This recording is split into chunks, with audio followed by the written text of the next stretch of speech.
როგორ ასრულებს საქართველოს ევროკავშირთან ასოცირების ხელშეკრულებას არასამთავრობო ორგანიზაციების კოალიცია ფონდ ღია საზოგადოება საქართველოს მხარდაჭერით მომზადებულ ანგარიშს აქვეყნებს. ანგარიში ასოცირების დღის წესრიგის პოლიტიკური ნაწილის შესრულებაა განხილული. მათ შორის არასამთავრობო სექტორმა სასამართლო სისტემის, საჯარო სამსახურების, შრომითი უფლებებისა და სხვა სფეროებში გატარებული რეფორმების მონიტორინგი განახორციელა. ანგარიშის ავტორები აცხადებენ, რომ საქართველოს მთავრობამ ქმედითი ნაბიჯები გადადგა ასოცირების ხელშეკრულების ხელმოწერის შემდეგ, თუმცა წინ ჯერ კიდევ ბევრი გამოწვევაა.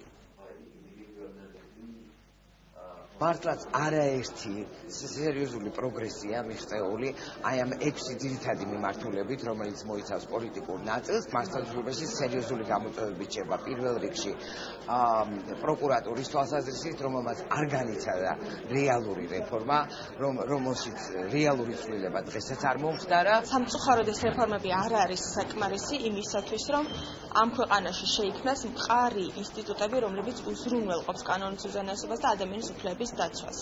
ამიტომ რეფორმები უნდა გაგრძელდეს და ჩვენ გვაქვს მოლოდინი, რომ 2016 წელს ეს რეფორმები იქნება კიდევ უფრო ინტენსიური, კიდევ უფრო შედეგებზე ორიენტირებული.